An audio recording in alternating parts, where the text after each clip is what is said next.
I'm wearing Bird of Paradises. Isn't it cute? Hi everyone, it's Tatiana, your favorite plant mama, and welcome back to my channel. I'm really excited because I collaborated with Crystal from Crystal Does on our top 10 houseplant tips for beginners. Crystal is super sweet. She does all sorts of gardening and plant videos, as well as a lot of videos focused on how to garden on a budget. And you know your girl is a budget gal, so I'm definitely watching all of her videos and just loving what she's doing. She's so nice. So I'm going to give you guys my top 5 houseplant tips for beginners, and then go and check out Crystal's video, which I will link in the description below, as well as her channel, and check out her top 5 tips. They're super great. You're gonna want to know them. I got stung by something and it really itches. I'm itching. Focus. My first tip for houseplant beginners is that underwatering is better than overwatering. Obviously, you want to be watering your plant exactly the frequency and amount that it needs to be watered, but that's not always easy for a beginner, and even someone like me that has a little more experience, it's not always clear when you should be watering your plant. If you ever have doubts about whether or not you should be watering your plant, don't water it. Give it more time. Excessive and overwatering is one of the #1 killers of houseplants, and that's because it leads to root rot. Plants that like to be kept moist don't like to be kept soaking wet. I have a whole video about root rot 101, where I kind of go into more detail about the causes of it, as well as what it is and how you can fix it on your plant. But just to summarize, what happens when you overwater your plant is that your roots can't get any oxygen when they don't dry out, and roots need oxygen as well as water, so they're not able to get that if the soil isn't drying out. A lot of common household plants really like to dry out completely between waterings, or don't really mind if they're drying out. If you think about plants out in nature, there's a downpouring of rain, the rain gets soaked into the soil, it drains all the way down, and then there's a new rainfall the next couple of days or in a week or so on, depending on obviously the climate that the plant's in. And most of the times inside your home, you don't necessarily have a climate where your plants are going to dry out in a day or 2 days. So really what you want to do is, if you look at the soil and you're not sure if it's dried out completely, or if it's moist, or if you should water it or not, and the plant looks fine, give it a couple more days. Don't really stress about it or worry about it. Plants do a really good job of rebounding and coming back to life after getting watered. So even if you accidentally or intentionally let your plant get a little droopy from lack of water, once you water it and soak that soil through, the plant will very quickly perk back up and revive itself once it has that water. When you're overwatering, it's really hard to get your plant to not be mushy and rotten anymore. If you're uncertain, I would just say give it some time. Don't keep watering your plant unless you know that it needs that water or it needs that constant moisture. This doesn't mean to neglect your plants and let them go for months or an excessive amount of time without watering, but root rot will cause a lot more issues that are harder to reverse on your plants than underwatering. So if you have to do one of them, go with underwatering. That being said, my second tip for houseplant beginners is to just invest in a moisture meter. I didn't think to grab my moisture meter for this video, so I'll put in a photo of what one looks like, but they're really inexpensive. I mean, you can get ones that are a little more expensive, but I got mine for maybe $5 or so, and I have one that does light meter, soil, and pH. I don't really use the light or the pH because I think it's more for outdoors because it's solar powered and it doesn't really get a good light reading indoors. And the pH, that's a whole different topic. We're not going to talk about pH right now, but it's a pretty inexpensive thing to invest in that can save a lot of your houseplants. What you do is you put the prongs into the soil, and it has a reading, usually from 0 to 10, of how moist the soil is. 0 to 3 being dry, 4 to 6 being moist, 7 to 10 being wet, about. They're different for every single one, but they give you those approximations. And usually you'll see that once you stick it into the soil, even though your plants may look dry at the top, you'll see that actually all the way through at the bottom, the soil is still pretty moist. And the roots of your plants are still going to reach to those different parts of the soil to absorb that water, and it actually encourages your plant to grow and find that water as well. If you're constantly giving it water at the top, this plant is never going to dry out. It's going to become excessively wet. And again, that can lead to those problems that you'll have with root rot. The moisture meter is great because I will stick it in a bunch of my plants, especially the ones in bigger pots that I'm just not sure about, and I will water them when they're kind of between the 0 to 3 range, depending on the type of plant I have and the kind of moisture levels they like. If I have a plant that likes to be bone dry, I'll water it when it's at a 0. If I have a plant that likes to be kept evenly moist, I'll water it when it's at that 3 or 4. And that will give you that exact reading and kind of just save you from the questions and the trouble of, does my plant need water? Should I be watering it now? Shouldn't I be watering it now? You'll just use this tool and it will tell you right away, yes, water it, don't water it. There are even a lot of guides online where if you look up a specific plant, it'll tell you what level on the moisture meter that you should be watering it at. Just make sure to clean or sanitize your moisture meter in between the plants that you're placing it in, because you don't want to carry any disease in between the plants, just to be safe. That's a little bonus tip for you. But definitely get the moisture meter. You're going to be glad you had it, and it's something that you're going to be using with your plants nearly every single day. My third tip for houseplant beginners is to find a plant that matches your care style. We talked a little bit about overwatering and underwatering, and honestly, that is something that totally reflects your care style.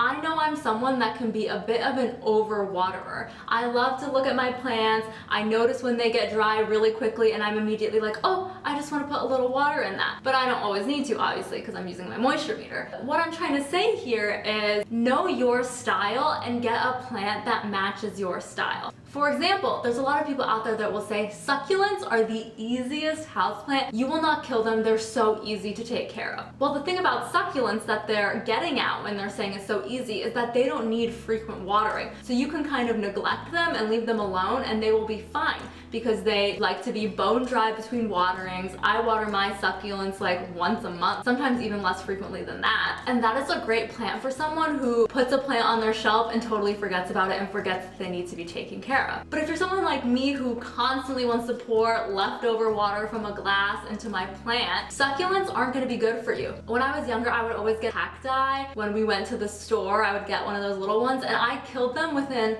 a week because they would get so mushy because I was overwatering them. I was putting it underwater every single day and it definitely did not need that. So if you're someone that is a neglector that just wants to have a plant there and enjoy it and pretend it's not real and alive with needs, totally go for a plant like a succulent or something that likes to be really, really dry and can tolerate neglect. If you're someone who loves to water plants, who is kind of a caregiver and over carer, if you will, get a plant that likes to be kept a little more moist or that loves that frequent watering. A lot of plants that people say are easy houseplants, for example, are snake plants. Those don't like to be soaking wet either, so that's kind of in the succulent category. If you want to neglect something, try for that. If you want to take a lot of care of something, try for something a little more tropical. Obviously, all plants come with their difficulties and their challenges, but if you start to get plants not just based on how much you like how they look, which is obviously very important, but on their care needs and how it matches your personal care style, you're gonna be a lot better off, and so will the plant. Plants all have different things that they need to be cared for and loved for. It's kind of like love languages. Definitely learn your love language if you don't know it, and that will show you how you like to be shown that you're cared for, whether it's physical touch,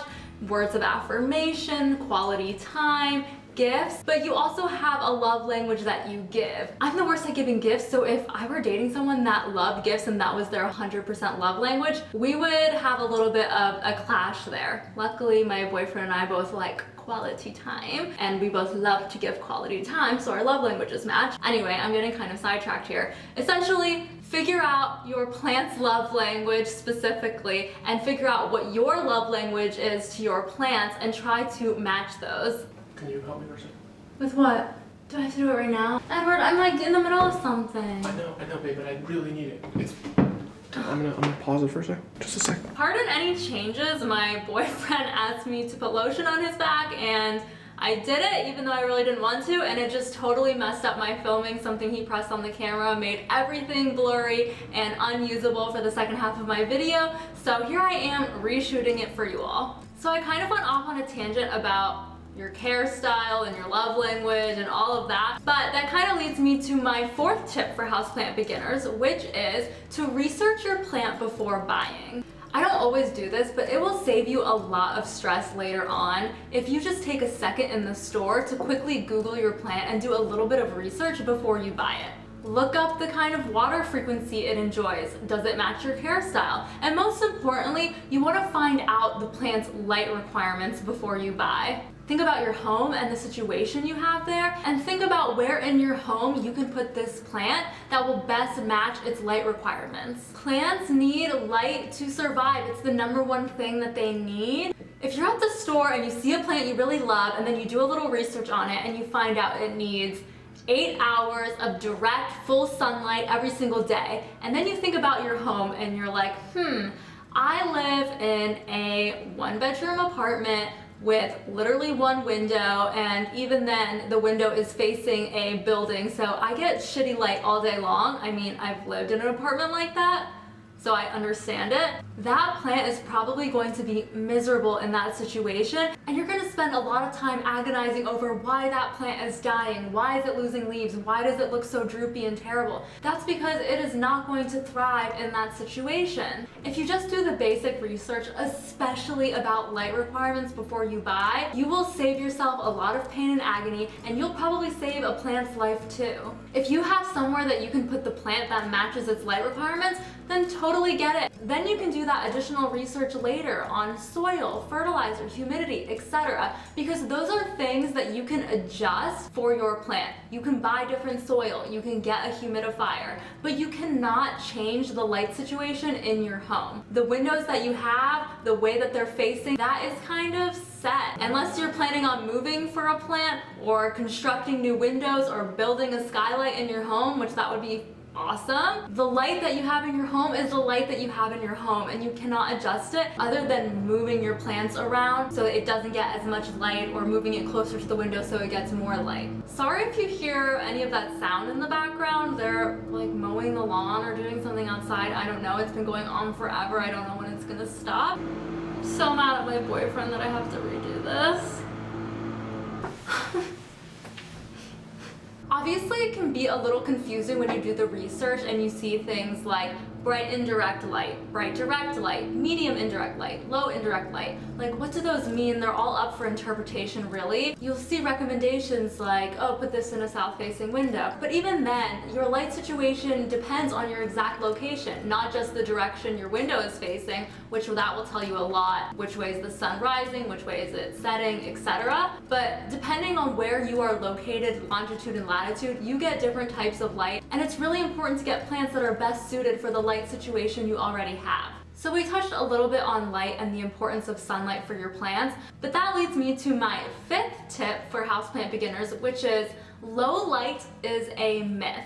Yes, you can have plants that will survive in low light, but they will never thrive. Light is how plants make food. It's called photosynthesis. They use light energy to transform carbon dioxide and water into oxygen and sugar. Food. If there's no light, they can't photosynthesize and they will starve.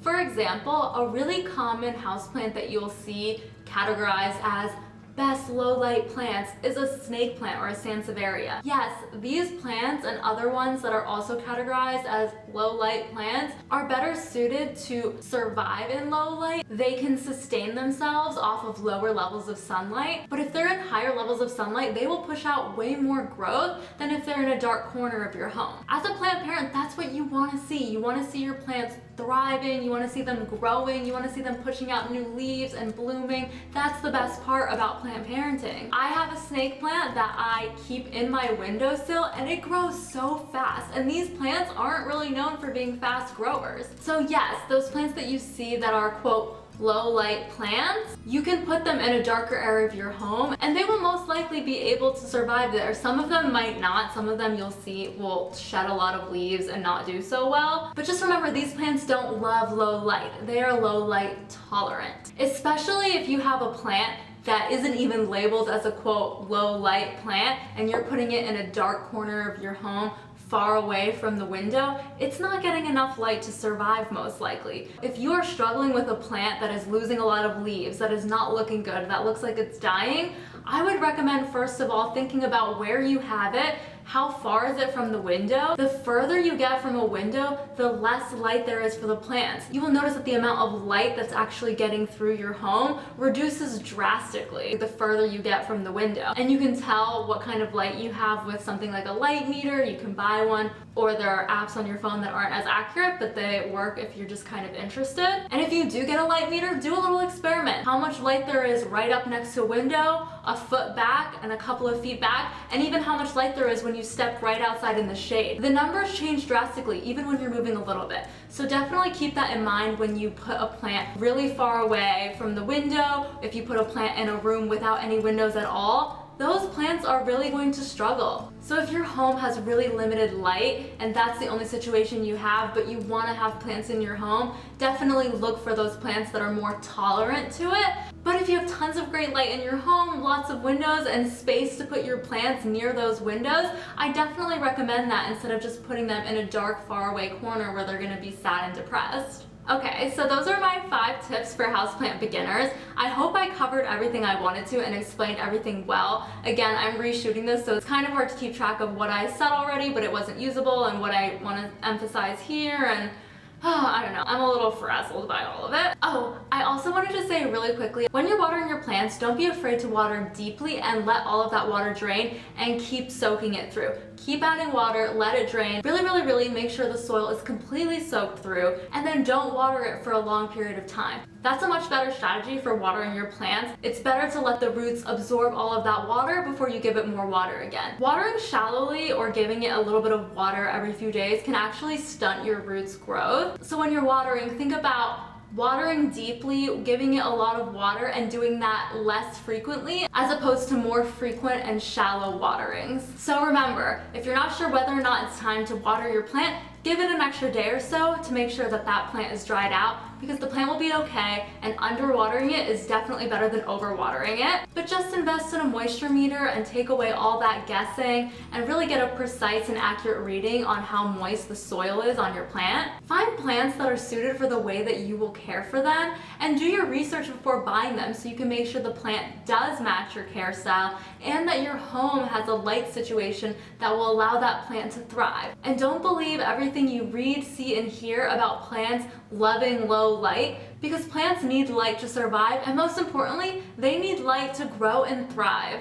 And a little bonus tip for houseplant beginners, because I'm reshooting so I might as well give you another one, is to get a plant app. Plant apps are super great. They can help you track and organize your plants and give you reminders of when to water them. I went over this topic extensively a couple of videos ago and covered all of my favorite plant apps for different categories: gardening, plant identification, plant care, etc. So definitely check out that video if you haven't already. Plant apps can be super helpful, especially for beginners. So remember these tips. They will save you a lot of pain, a lot of stress, a lot of agony over your plants dying, and a lot of money over replacing those dead plants. Don't forget to check out Crystal's video for her 5 tips for houseplant beginners, and thank you so much for watching. Let me know if you have any questions or if you have any other tips for houseplant beginners that Crystal and I didn't cover in our videos. Drop them in the comments below. Don't forget to subscribe. It makes me so happy, and you can keep up with my houseplant journey and learn more tips about houseplants as well. I'll catch you in the next video.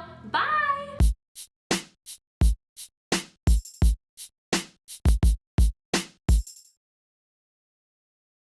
You know I'm young and I'm hungry and I'm scrappy and hungry like my country. I'm not giving away my shot. We just watched Hamilton.